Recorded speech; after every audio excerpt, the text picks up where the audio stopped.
Baik pemirsa, kita lanjutkan dan kembali ke masalah Pak Yusuf Kalla berkaitan dengan terpilihnya Pak Yusuf Kalla sebagai Ketua Umum Partai Golkar Pak SBY.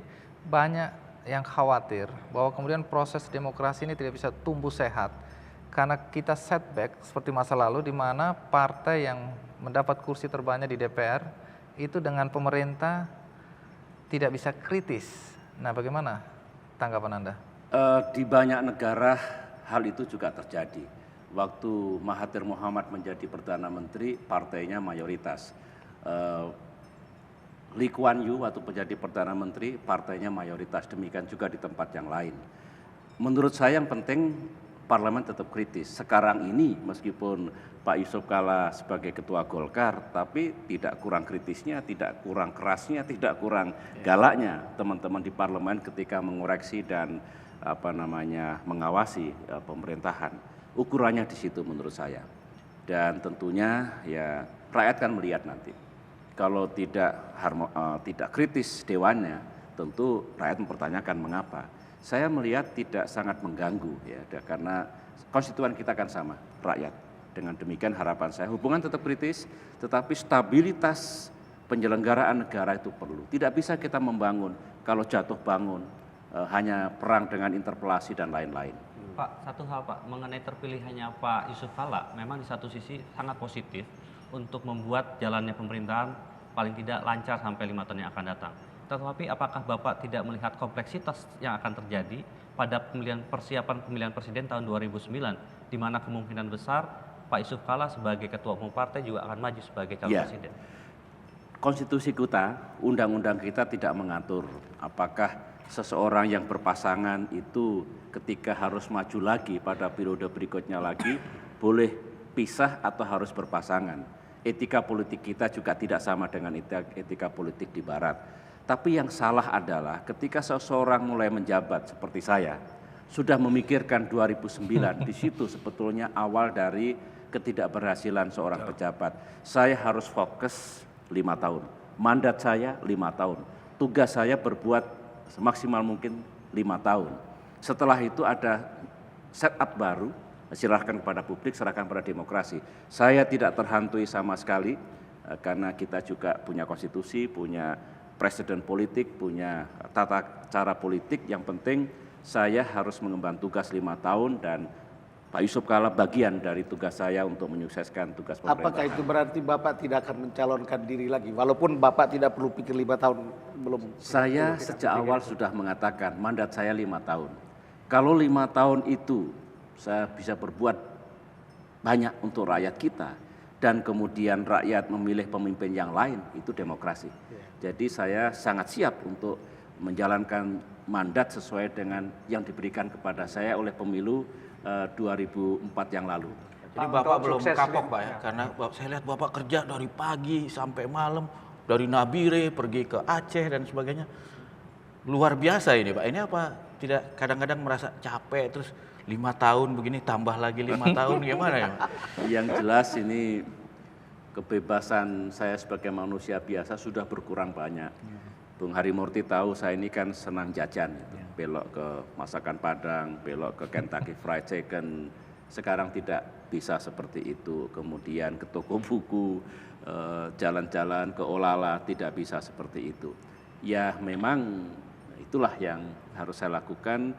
Soal capek dan tidak capek itu selalu ada inner power ya. Ya secara fisik barangkali lelah juga bekerja terus-menerus. Tetapi karena saya menganggap ini tugas saya, persoalan memang banyak ya harus saya kerjakan. Tapi apa pernah Pak, saat-saat Pak ketika persoalan menggumpal di hadapan kepresidenan begitu, Bapak berkata pada diri sendiri, kenapa saya ini jadi presiden?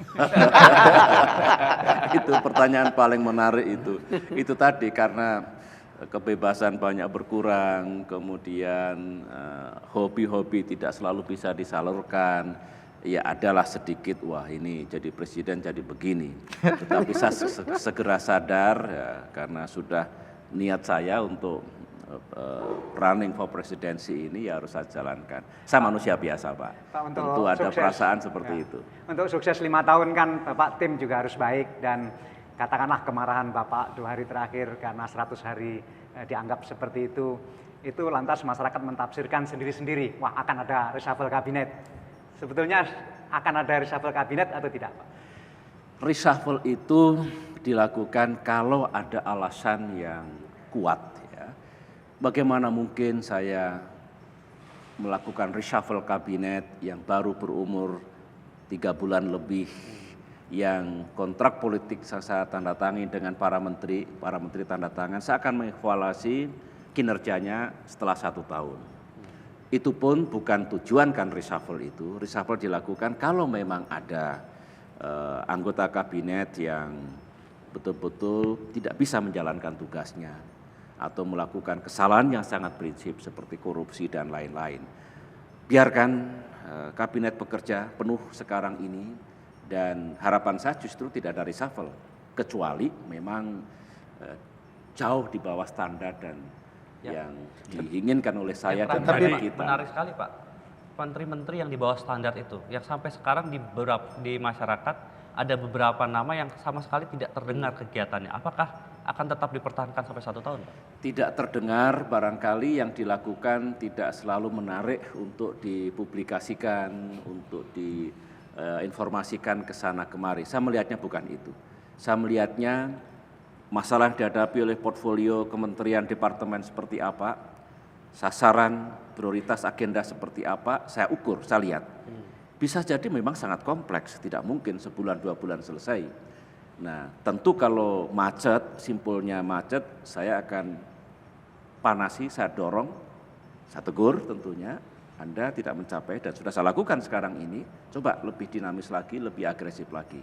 Sampai pada suatu saat ada evaluasi yang menyeluruh. Tetapi harapan saya, tentu keinginan saya karena stabilitas pemerintahan juga penting, mereka bisa bekerja penuh dan meningkatkan kinerjanya, meningkatkan prestasinya sehingga mencapai sasaran. Tapi sudah ada barangkali ranking kapasitas kabinet yang Bapak pimpin sekarang ini, mungkin ada gambaran begitu. Oh, ini yang terbaik, ini yang di tengah-tengah, ini yang...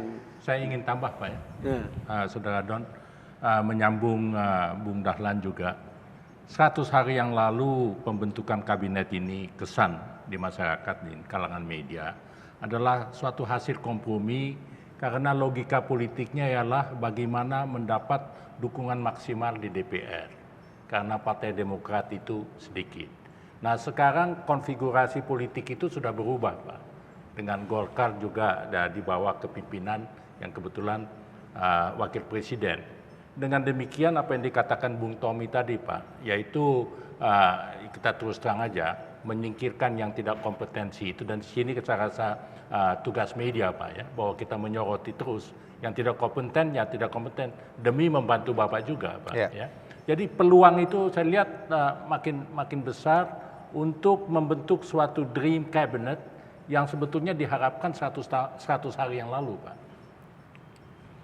Ya, sebenarnya saya melihatnya begini, Pak Sabam.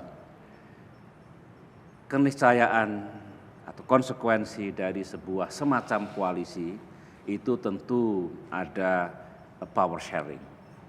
Tidak bisa tidak, meskipun saya punya idealisme, saya menggagas yang sangat ideal katakanlah, tetapi realitas politik toh saya harus mewadai dan bersama-sama dengan partai-partai politik yang dulu berjuang bersama saya dalam pemilu.